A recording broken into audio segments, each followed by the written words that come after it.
Now, after you study the words that we've had up to now, your teacher will give you a spelling test. Your teacher can choose any 28 to later on 50 words that your teacher wants you to have. But you should study all the words we've learned to this point. For this first spelling test, it looks like you could have about 28 words. Now note that there are several parts of speech in English grammar, and some of those we've learned so far are nouns and pronouns. We are going to learn about verbs, and next workbook we may learn about adjectives, adverbs, prepositions, and interjections. But right now you're just concerned yourself about nouns and pronouns and proper nouns. And then in the next few lessons we'll learn about verbs. We will learn all about nouns, pronouns, proper nouns, and verbs. This will get you a good start toward learning English and writing simple, easy sentences. If you can speak in simple sentences, everyone who speaks English will understand what you're saying. So it's a good place to start. You'll be able to communicate on a level enough to be able to get around if you had to in an English-speaking country. That is, by the time you finish this program and you have practiced and done all the work. This may be a good time for your teacher to stop the video and let you complete your work.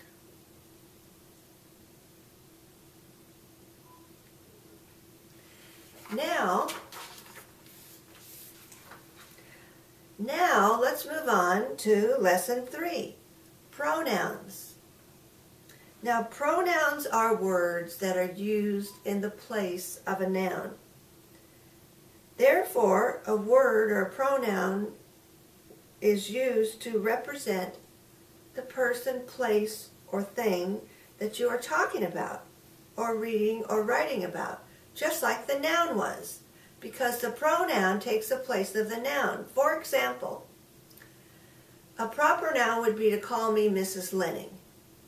But if you were referring to me, talking with your neighbor, you might say, she told us to read it and then do the assignment. She is a pronoun. She is used in place of my name, Mrs. Lenning.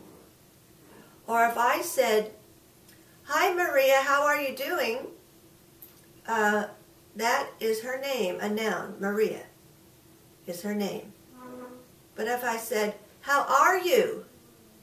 You is a pronoun that takes the place of Maria. You don't say, how is Maria? You say, how are you?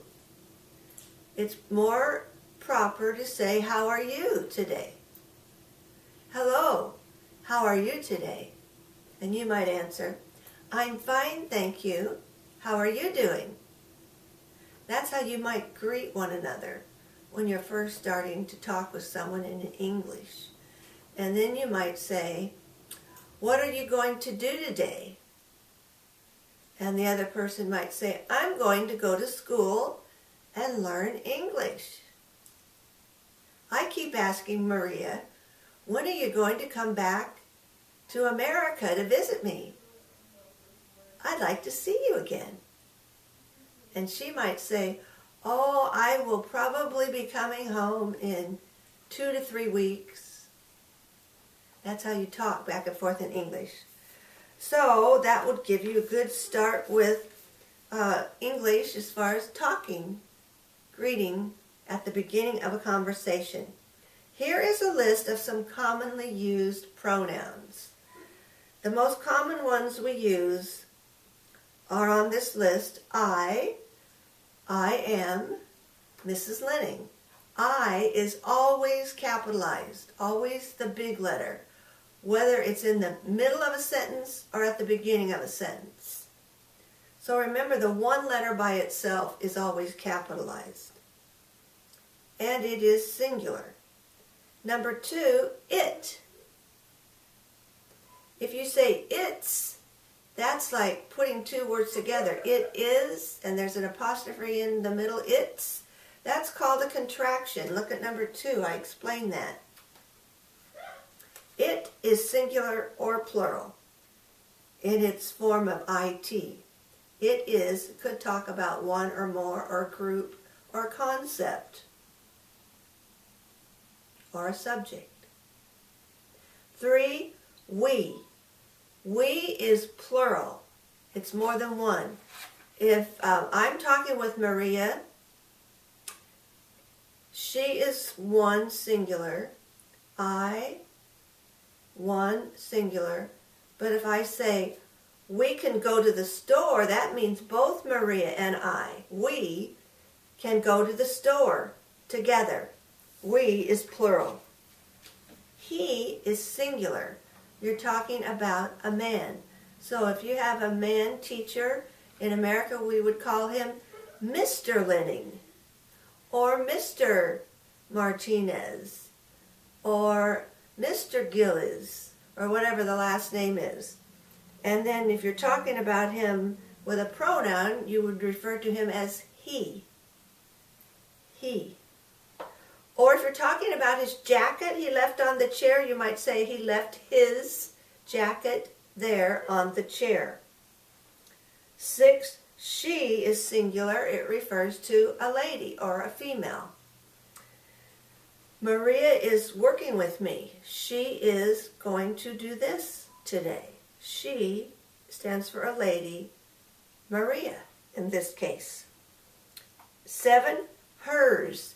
If Maria left her jacket on the chair, I would say she has left hers on the chair. They is plural. And they is referring to somebody out there. It doesn't include me. It just includes people out there beyond me. So if there are kids playing on the playground, some of your friends perhaps, and you ask me, where are the other kids? I would say, they are outside on the playground. They is plural. 9, there is also plural. T-H-E-I-R shows possession, and the way it's spelled is important. It is their house. It means it belongs to them. It's where they live. 10, them refers to people other than myself.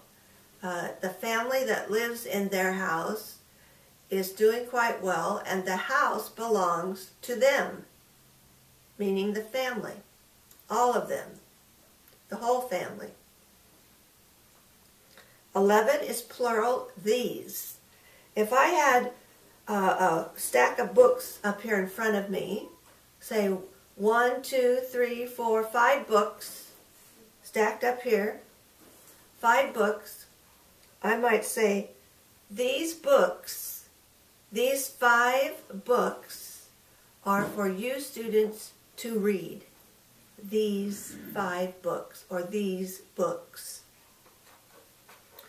Those is also plural, but if the books are over on a table out there quite a distance from me, I might say, those books over on the table are for you students to read. Those books. 13, you, Y-O-U, can be either singular or plural. It can mean one person, or it can mean 5 or dozens. It just depends how you use it in the sentence to know whether it's singular or